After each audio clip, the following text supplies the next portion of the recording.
I'm Brian Bollinger, and I am the Director of Sustainability for Insight Sourcing Group's Enterprise Energy Solutions company here in Atlanta.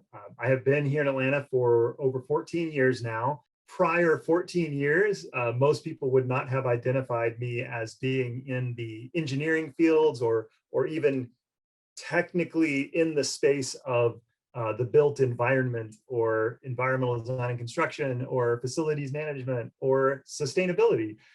So 14 years ago, I graduated from undergrad with a degree in intercultural community development. So I graduated, and my wife and I actually moved here to Atlanta from John Brown University in Arkansas to work in UN war refugee resettlement through an organization called World Relief, and actually started out as a refugee employment specialist.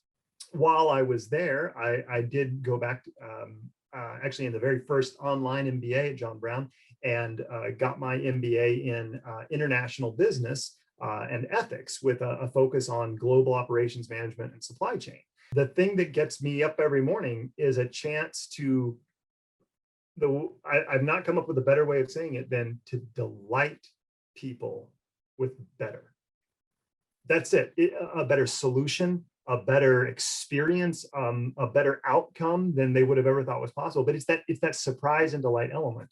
And as my career moved forward, I was given the opportunity to take over as executive director for a community development nonprofit called Friends of Refugees, which the reason I was brought in was because they were working to build a net zero energy community development facility that would sort of be a holistic approach to sort of unlocking the untapped potential of this extremely high density community. And so in those subsequent 7 years, sort of completely bootstrapped and without a budget, I ended up developing what most people who know me have described to me as a bizarre competence in the built environment sciences, and mostly because I really enjoyed it.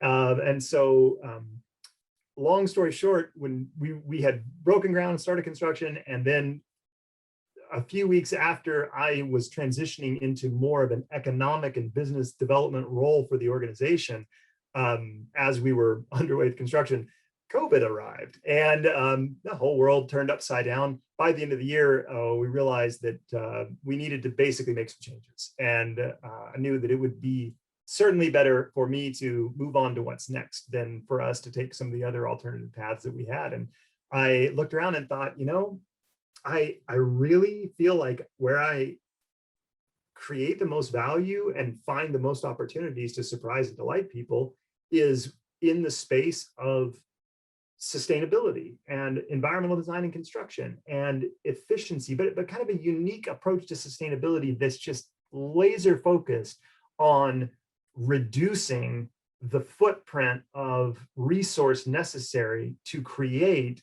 the environments that allow a mission to be executed. And in this sort of period of sabbatical that I had available, I kind of thought, well, maybe I'll get a lead AP, maybe I'll do this, maybe I'll do that.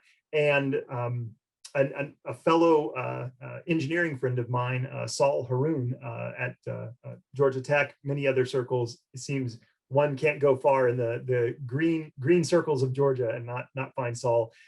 He said, well, have you ever heard of the CEM? I said, oh, I'm not. And I looked into it and I went, well, this is it. This is my approach to sustainability that is scalable. It's a sustainability that is self-perpetuating, even often is self-funding.